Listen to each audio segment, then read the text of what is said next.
네, 교회 여러분 안녕하십니까? 오늘은 1월 27일 목요일입니다. 오늘 함께 나눌 성경 말씀은 시편 68편 19절부터 이어서 35절까지 함께 나누도록 하겠습니다. 제가 68편 19절부터 봉독해 드리겠습니다. 날마다 우리 짐을 지시는 주, 곧 우리의 구원이신 하나님을 찬송할지로다 셀라. 하나님은 우리에게 구원의 하나님이시라. 사망에서 벗어남은 주 여호와로 말미암거니와 그의 원수들의 머리 곧 죄를 짓고 다니는 자의 정수리는 하나님이 쳐서 깨뜨리시리로다. 주께서 말씀하시기를 내가 그들을 바산에서 돌아오게 하며 바다 깊은 곳에서 도로 나오게 하고 내가 그들을 심히 치고 그들의 피에 내 발을 잠그게 하며 내 집의 개의 혀로 내 원수들에게 제 분깃을 얻게 하리라 하시도다. 하나님이여 그들이 주께서 행차하심을 보았으니 곧 나의 하나님 나의 왕이 성소로 행차하시는 것이라. 소고치는 처녀들 중에 노래 부르는 자들은 앞서고 악기를 연주하는 자들은 뒤따르나이다. 이스라엘의 근원에서 나온 너희여 대회 중에서 하나님 곧 주를 찬송할지어다. 거기에는 그들을 주관하는 작은 베냐민과 유다의 고관과 그들의 무리와 스불론의 고관과 납달리의 고관이 있도다. 내 하나님이 너의 힘을 명령하셨도다. 하나님이여 우리를 위하여 행하신 것을 견고하게 하소서. 예루살렘에 있는 주의 전을 위하여 왕들이 주께 예물을 드리리이다. 갈밭의 들짐승과 숫소의 무리와 만민의 송아지를 꾸짖으시고 은조각을 발 아래 밟으소서. 그가 전쟁을 즐기는 백성을 흩으셨도다. 고관들은 애굽에서 나오고 굿수인은 하나님을 향하여 그 손을 신속히 들리로다. 땅의 왕국들아 하나님께 노래하고 주께 찬송할지어다 셀라.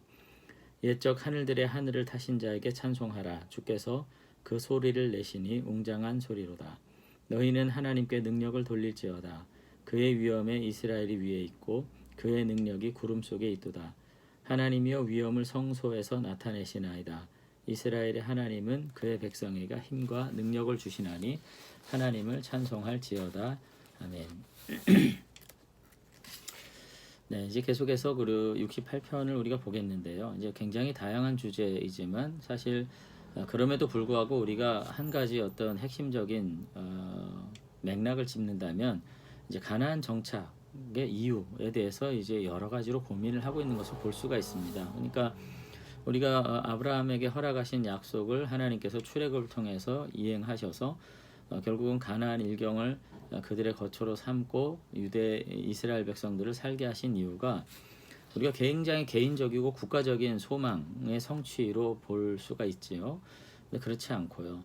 사실은 하나님께서 이 땅에 이루시고자 하는 그 구원의 경륜 전체의 맥락 안에서 하나님께서 이스라엘을 택하셔서 구원사를 시작하신 거죠. 그게 굉장히 공적인 임무가 부여된 상황인 거고 이스라엘은 바로 그와 같이 만민 중에서 그 구원의 거룩한 여정 가운데 먼저 택함 받은 은혜, 그 영광 그리고 사명을 잊지 말아야 했던 것이죠. 그런 점에서 지금 전체로 68편은 그와 같은 하나님의 구원에 관한 맥락 안에서 자신의 위치를 돌아보고 하나님 앞에 기도하고 있는 그와 같은 기도일 수 있습니다. 결국은 그런 점에서 이제 32절, 31절 여기 보면은 이제 열방에 대한 이야기가 또 나오거든요. 그래서 31절에 보면은 고관들은 애굽에서 나오고 굿수인은 하나님을 향하여 그 손을 신속히 들리로다. 땅의 왕국들아 하나님께 노래하고 주께 찬송할지어다. 이렇게 이제 명령함으로써 결국은 여기 세계 비전에 대한 이야기가 또 나오는 거죠. 그래서 제가 이런 말씀을 드린 이유는 본문에 계속해서 원수들을 갚아주고 우리를 구원하시고 우리를 세우십시오. 이런 이야기가 나올 때 이것이 단지 개인의 삶에 적용할 수만 할 수 있는 이야기만은 아니다. 이것이 내 개인의 길흉하복과 관계돼서 내 개인의 그 번영과 축복만을 위해서 지금 드려진 것이 아니라 여기서 지금 시인이 계속해서 하나님의 능력과 은혜를 찬송하는 근본적인 이유는 결국은 세계 비전을 성취하실 하나님이 영광스럽다 이렇게 말씀하는 거죠. 그러면서 이 땅의 모든 이방 종교들 그리고 애굽뿐만 아니라 가나안의 모든 종교들이 결국은 자기 민족의 하나님 그리고 자기 민족의 신, 자기 민족의 번영과 그 왕가 특별히 지도계층, 지배계층의 번영을 보장하는 굉장히 편협한 신이었던 데 반해서 지금 이스라엘은 하나님은 그런 분이 아니시라는 사실을 깨닫는 가운데 세계 비전을 가지고 지금 선포하고 있다는 것을 우리가 생각할 필요가 있지요.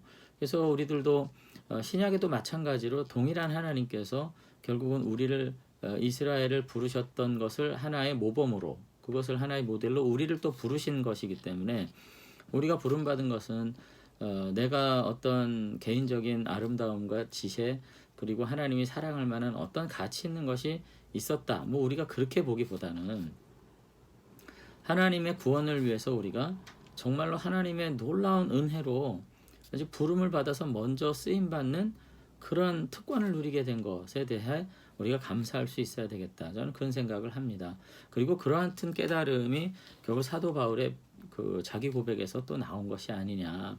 그래서 내가 이전 것은 다 배설물같이 다 버렸다 얘기했을 때 자기가 자랑할 만한 그 모든 것에 대해서 내가 유대인 중에 유대인이고 베냐민 집하고 뭐 이런 이와 같은 모든 자기 자랑의 요소들을 오히려 내려놓지 않고서는 하나님의 은혜를 형언할 수 없었던 사도 바울의 고백이 그와 같은 고백을 낳게 하지 않았을까, 그런 생각을 하면서 오늘 우리들도 다시 한번 하나님의 은혜에 정말 진정으로 감사할 수 있는 그 내 개인의 어떤 형통함을 떠나 초월하는 그 하나님의 은혜를 우리가 묵상할 수 있게 될 때 진정한 신자의 어떤 모습에 들어갈 수 있겠다, 전 그런 생각을 이제 하게 됩니다. 그러면서 이제 핵심적인 구절, 이 후반부에서 저는 19절을 보는데요. 뭐 내용의 어떤 전체를 요약하는 맥락에서라기보다 시편 68편을 이해하는 맥락에서 가장 중요한 구절이 19절이라고 보는데, 거기 보면은 날마다 우리의 짐을 지시는 주 곧 우리 구원이신 하나님을 찬송할지어다, 이렇게 돼 있거든요.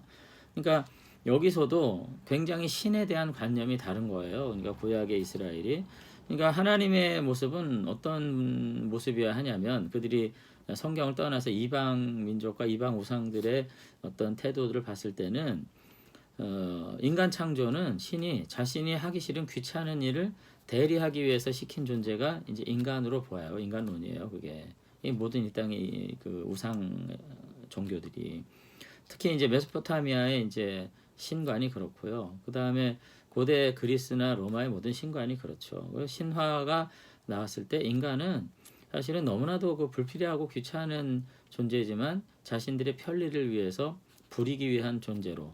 근데 이제 이와 같은 개념이 우리도 없지는 않죠. 우리를 스스로 종이라고 순종하겠다고 이렇게 말하는 것이 같은 언어를 사용하지만 동기가 근본적으로 근데 다르다는 것입니다.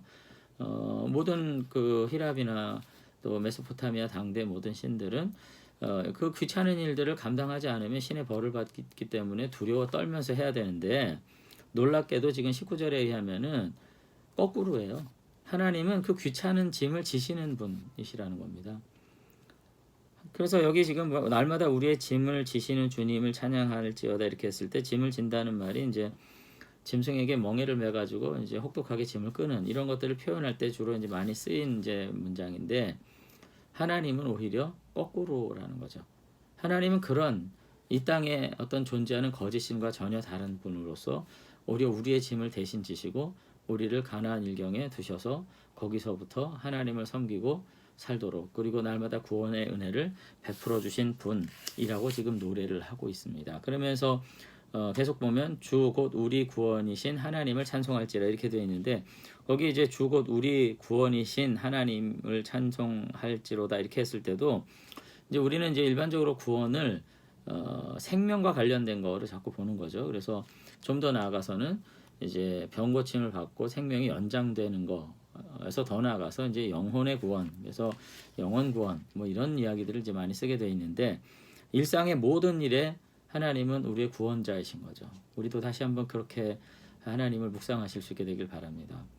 우리가 미처 간과하지 못한 것까지라도 이미 구원자 되셔서 우리의 삶을 복되게 인도하시는 주권자이시라는 사실에 대해서 우리가 다시 한번 깊이 고백할 수 있으면 좋겠습니다. 그렇기 때문에 구원의 하나님을 찬송하게 되고요. 그 구원의 모든 여정 가운데 이제 21, 22 쪽 보면 그 원수들을 다 물리치시고 또 그들이 그 원수들의 손에서부터 구원받게 되는 일들이 있고, 그래서 하나님을 찬양하게 되고, 그리고 그와 같은 일로 인해서 열방이 하나님 앞에 무릎 꿇게 되는 일, 그리고 그 하나님의 그 세계 비전이 온전히 우리를 통해서 이루어지는 가운데 우리가 하나님을 위한 온전한 헌신의 결말을 보게 됐습니다. 뭐 그렇게 이제 이야기를 하면서 뭐 33, 34, 35절에 이어서 마지막 찬양으로 이제 마치고 있는 것을 이제 볼 수가 있습니다.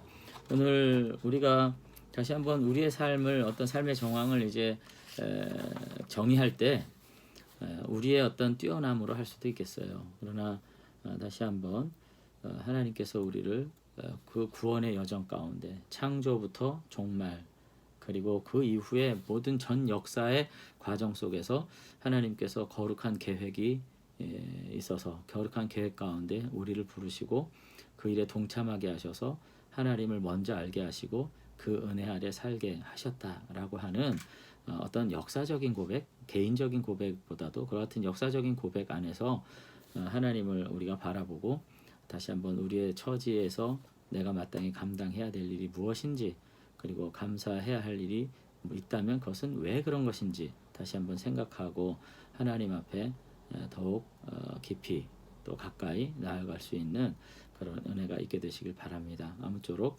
날마다 우리의 짐을 지신 주 곧 우리 구원의 하나님을 함께 찬양하면서 남은 삶 주님과 더불어 복되게 살아가실 수 있게 되기를 주의 이름으로 축원합니다. 한번 기도하겠습니다.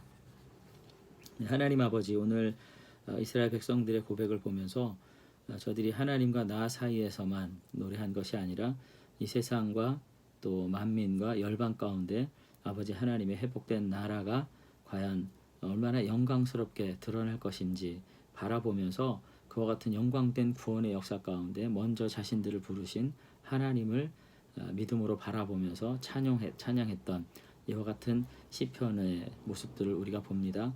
다시 한번 우리들도 우리들의 세대 가운데에서 과연 우리가 하나님의 어떠한 사랑 가운데 계획 가운데 그 위대한 과정 속에 우리가 함께 동참하고 있는지 다시 한번 살펴보면서 부족한 현실 속에서 또 고통스러운 현실 속에서 가정의 자녀들과 남편과 믿지 않는 형제와 이웃을 바라보면서 다시 한번 하나님의 구원의 백성으로 거룩한 모습으로 우리의 삶을 주님 앞에 드리기에 힘쓸 수 있는 그리고 열방에 대한 거룩한 비전을 가지고 우리 주변이 주의 뜻 안에서 온전히 회복되는 거룩한 역사를 위해서 기도하고 정말 소망할 수 있는 참 믿음의 사람들로 살아가도록 축복해 주시옵소서. 아버지 하나님, 여전히 우리 안에 여러 가지 어려움 속에 아버지의 도우심을 구하는 우리 교우들이 있습니다. 하나님께서 치유의 은혜를 주시고 영혼의 하나님께서 은혜로 성령으로 채워주셔서 영육간의 강건한 중에 아버지 하나님 기쁨으로 바라볼 수 있도록 축복해 주시옵소서. 예수님 이름으로 기도드리옵나이다. 아멘. 네, 오늘 하루도 평안하시길 바랍니다. 감사합니다.